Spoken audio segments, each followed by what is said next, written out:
এবং বাউর জেলেদেরকে রেশনের সুবিধা দিতে হবে। বাস্তুতন্ত্রের ক্ষতি না করে বাউর জলাশয়ে মাছের প্রাকৃতিকভাবে বেড়ে ওঠার পরিবেশ নিশ্চিত করতে হবে।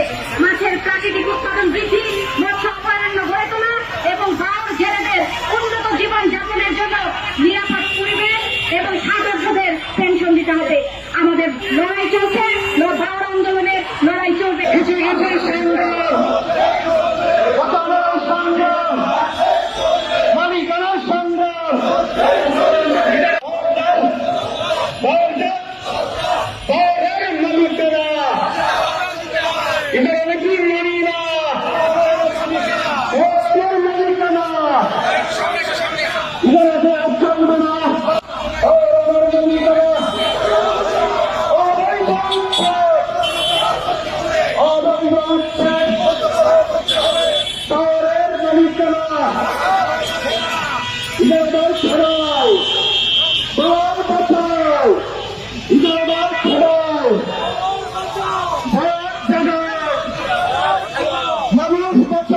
ইজারাদার খেদাও, ইজারাদার খেদাও, ইজারাদার খেদাও।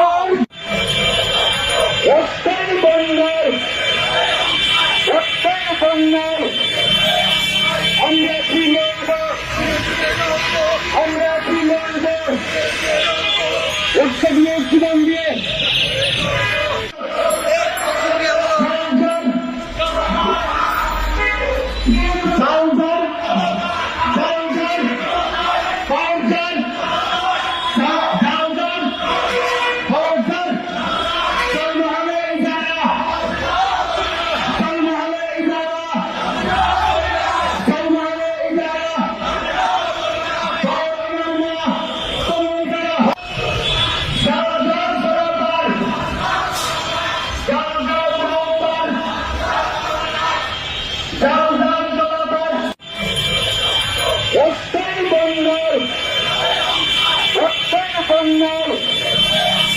আমরা কি লড়ব, আমরা কি লড়ব, উৎসব দিয়ে জীবন দিয়ে।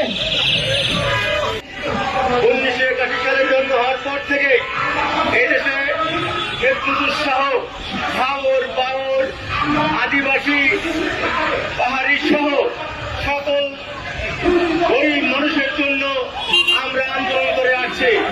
সংগ্রামী বন্ধুগণ, আপনারা ইতিমধ্যেই শুনেছেন যে হাওর বাউরে যে ইজারা প্রথা, এই ইজারার মাধ্যমে তারা বড় লোকদেরকে আরো বড় লোক করার সুযোগ দেয়।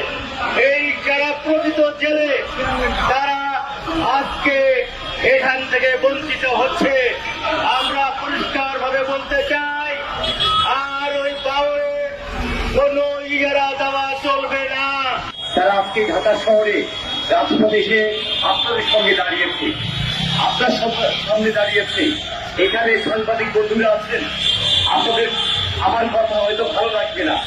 এই কারণে ভালো লাগবে না যে এই যে প্রান্তিক জনগোষ্ঠী, মৎস্যজীবী মানুষ, তারা যেভাবে বিভিন্ন সরকারের সময় নিশ্চিত হয়েছে, অপহৃত হয়েছে এবং তাদের অধিকার বঞ্চিত হয়েছে, তা নিয়ে আপনাদের কোনো কথা নাই।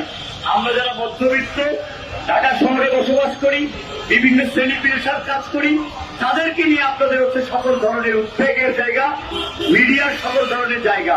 কিন্তু এই গরিব মানুষগুলো আপনারা জানেন নিজের পকেটের পয়সা খরচ করে তারা এই ঢাকা শহরে আসছে এবং ঝিনাইদহ থেকে শুরু করে সুনামগঞ্জ থেকে শুরু করে সব জায়গা থেকে আসতে ঢাকা শহরে থাকতে হাজার হাজার টাকা খরচ হয়, কিন্তু তারা কিন্তু ডাল ফেলতে পারে না।